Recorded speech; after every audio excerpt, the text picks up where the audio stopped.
Okay, welcome to April 2014's HeroC podcast. I want to thank everybody for tuning in to the channel now for Hero Central TV, who is hosting our podcast now on YouTube. So definitely subscribe so you get your edition. I want to talk about a couple of things. We've had a really rough end of March, beginning of April for the small press industry. In fact, we lost one of a very special artist friend of ours at the United Fanzine organization.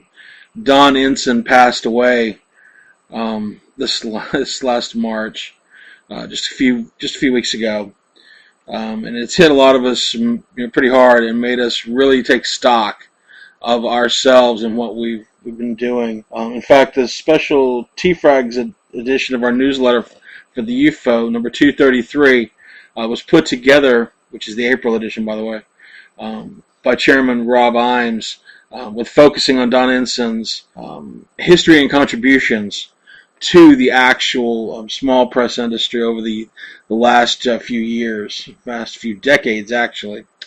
In fact, I wanted to go ahead and I wanted to read the page, the dedication that Rob was asked to give a statement about Don's participation in the UFO that was read as a memorial service, which took place on Monday, March 24th, 2014. This is what he wrote. This is a quote.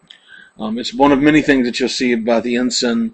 His last actual article for the T-Frag, Ensign Report number 13, his descriptions, his update on how the decline of his cancer was really just taking over the last couple of years of his life, to the point where it was taking him to the terminal stages downhill.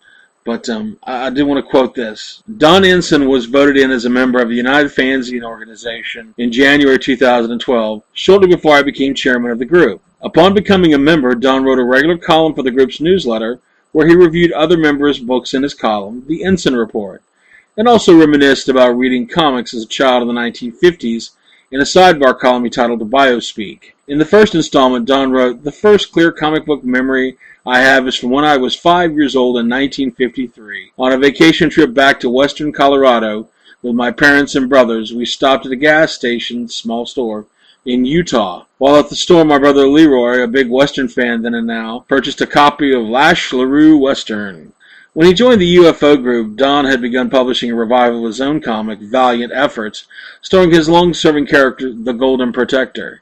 He said that he hoped to use the UFO's annual membership requirements as a deadline mechanism to help me produce, quote-unquote. By last November, Don had published his 5th issue of Valiant Efforts, surpassing expectations. The comic, like Don's columns for the newsletter, reflected his deep Christian faith and love of God. Not everyone in the group shared Don's beliefs, so he was providing an example to others every time he offered his viewpoint. One of our group's members, Larry Johnson, noted that recently that Don knew how to express himself and was a man of principles. We may have been very different in some respects and had different worldview, however, he always expressed himself in a clear, respectful fashion, even when he took issue with the content of some of the stories in my comic book. His character, the Golden Protector, illustrated his strong Christian faith and was, in essence, a projection of his creator. Don was a thoughtful and talented individual and will be remembered as such, quote-unquote. Another longtime UFO member, Jim Main, said of Don, after learning of his passing, quote, "He seemed to be such an upbeat guy in spite of everything, very friendly and productive in the circles of small press. He's certainly going to be missed," end quote. As chairman of the UFO and editor of the group's newsletter, I greatly value Don's presence in our group. I like to place the best-looking columns at the beginning of the newsletter to make a good first impression on the reader, so I usually place Don's column at the beginning of each issue. I could always count on Don to be there every other month with a new column. He only missed one column, and that was in January of this year. The deadline for the issue was January 20th, but on January the 11th from the hospital, Don sent me a private message on Facebook saying, "Even though I've written material for the next column, I'm not sure if I'll make the deadline. I'm dealing with some heavy-duty health issues recently. I've been in the hospital since New Year's Day." This was a surprise because, as I told Don, I never would have guessed that he was having health issues because of how productive he was. I immediately gave him an extension on his membership requirements to take as much time as he needed to get well without it affecting his membership status. Don dictated a final column for the newsletter a week before he passed away. He talked briefly of his declining health in the column, saying, "Sparing you the details, it has been a difficult period, but a time also loaded with blessing. At this point, my time on this planet is uncertain. Isn't that the way with all of us, really? I never would have guessed that Don would be gone from us so soon, and as he said, the same thing can be said of any one of us. Don was ready for this moment for a long time, and now the offering falls upon those of us who remain to be ready for that moment when our time comes. Thank you, Rob, for such very, very strong and supportive words for the passing of Don Ensign. Born 1948, died 2014. Okay, now I want to take a few moments to kind of compress the 5 C's, really to bring forward some crazy issues of things in the art world, comic world, as well as film world. That have really just blown everybody's minds. Just recently, April the 3rd, thousands of artifacts were seized at a rural Indiana home. There was an article by, looks like in the Star magazine. They actually had helicopter views with a photo by Kelly Wilkinson of this Indiana homestead, which is pretty amazing, with these tents and extra houses and everything off the main multi-storied house. But I'm going to read the article here that I was able to pick up. FBI agents Wednesday seized thousands of cultural artifacts, including American Indian items, from the private collection of a 91-year-old Rush County man who had acquired them over the past 8 decades. An FBI command vehicle and several tents were spotted at the property in rural Waldron, about 35 miles southeast of Indianapolis. The man, Don Miller, has not been arrested or charged.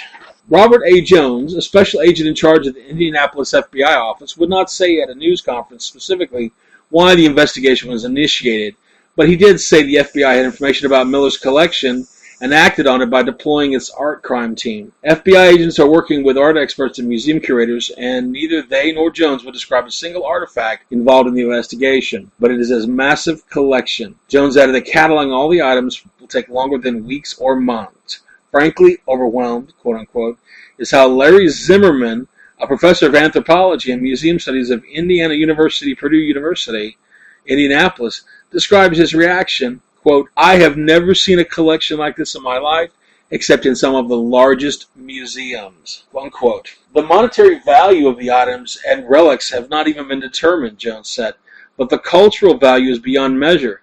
In addition to American Indian objects, the collection includes items from China, Russia, Peru, Haiti, Australia, and New Guinea. The items were found in a main residence in which Miller lives, a second unoccupied residence on the property, and several outbuildings. The town originally was Iroquois land. The objects were not stored to museum standards, Jones said, but it was apparent Miller had made an effort to maintain them well.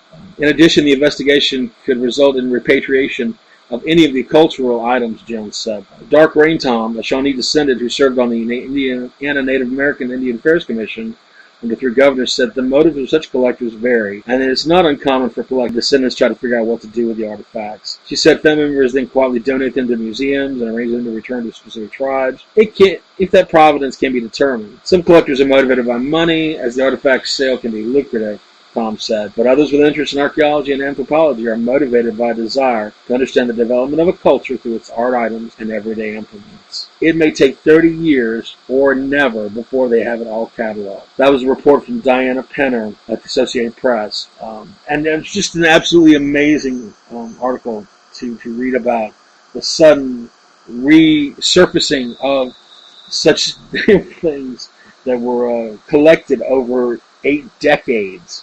Which brings us to our next thing, talking about artwork. Stolen Gauguin and Bonnard art recovered after hanging on a kitchen wall. I found that article on CNN, actually, by Olivia Borges and Marie-Louise Gumachian. It was a Rome CNN correspondence where they wrote down, Italian police recovered 2 valuable paintings that were stolen from more than 40 years ago. The art was stolen in London and later abandoned on a Paris to Turin train. A factory worker bought the paintings at a lost property auction in 1975. He paid about 22 euros for both. That's about $30. And one may be worth at least 10 million euros now. That's $30 million now. So you could just imagine their surprise. It was just the paintings were put away in the Italian Railways Lost and Found storage facility at that time at the Lost and Property auction in 1975. The flat worker paid about 45,000 Italian lira roughly equivalent to 22 euros or $30 American. Man was an art lover, and he had no idea the real value of the paintings, police said. Being that it was all locked up in a safe. Police soon matched the works with those stolen in London back in the 1970s. The Gauguin painting titled Fruits sur une table en notre au petit chien. Fruits on a table or a still life with a small dog. Is said to have been painted in 1889 and thought to be worth between 10 million and 30 million euros. The Bonnard painting is titled La Femme aux deux fauteuils, Woman with Two Armchairs.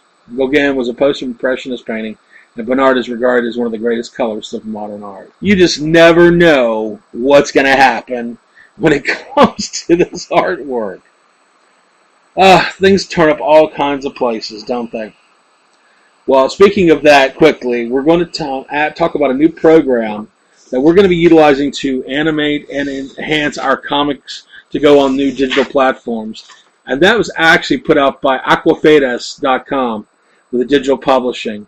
I want everyone to go to their website, www.aquafadas.com, and take a look at the Comic Composer.